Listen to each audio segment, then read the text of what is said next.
네, 안녕하십니까. 양해섭입니다. 어제는 우리 정월 대보름 명절이었죠.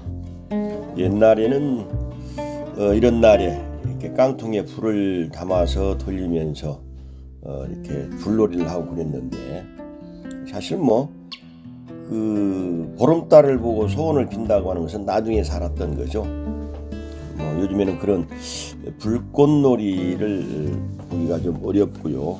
그냥 달만 환히 떴죠. 어제는 나름대로 소원들 비르셨죠.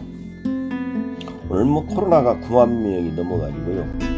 아주 선별 검사소마다 줄들이 아주 장관입니다. 바깥 날씨는 너무 추워요. 영하 6도 기록하는데 바람이 불다 보니까 체감온도는 영하 12도, 13도, 14도까지 이렇게 가는 것 같아요.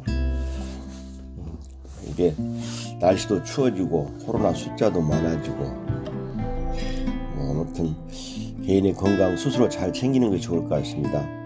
혹시 밖에 나가실 분들은 이렇게 후드 달린 털, 모자 달린 외투를 꼭 이렇게 챙겨서 가시는 것이 좋을 것 같습니다. 저는 오늘 149쪽 진화의 몸부림부터 읽겠습니다.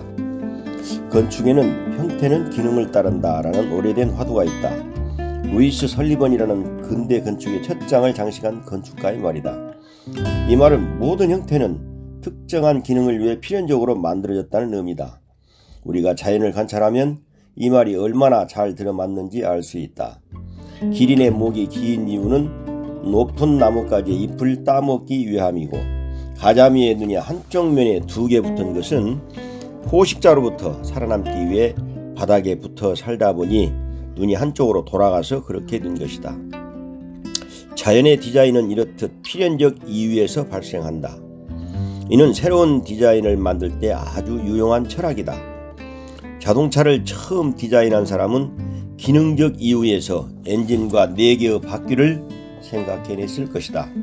비행기의 날개와 프로펠러도 기능적 이유에서 생겼다.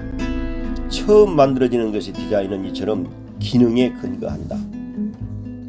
하지만 건축물에 시간이라는 요소가 첨가되면 형태는 기능을 따른다라는 명제가 항상 성립되지는 않는다.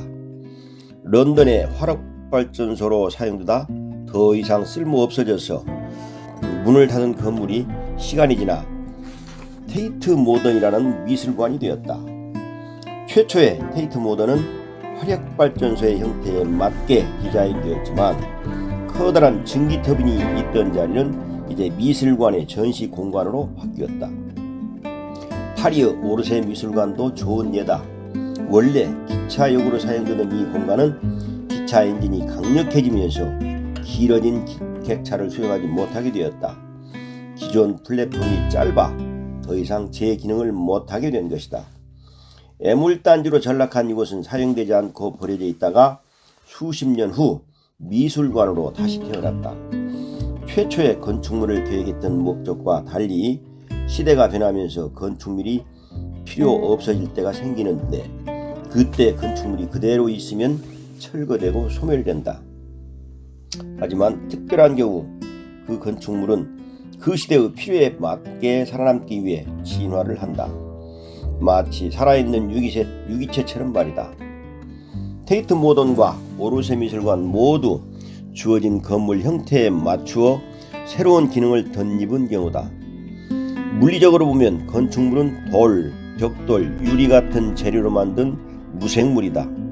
그런데 특이하게도 건축물에서 우리가 사용하는 것은 그 무기질 재료 부분이 아닌 그 부분을 제외한 빈 공간이다.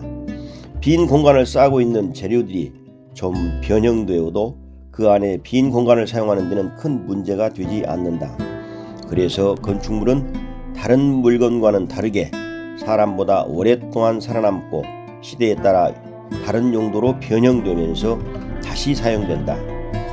건축물 자체를 재사용하는 업사이클링 건축은 시대의 변화에 맞추어 살아남기 위해 빈 공간이 진화하는 이야기다. 여기까지 읽었습니다. 오늘도 여러분들 건강하게 정말 멋진 하루 보내시기를 소망합니다.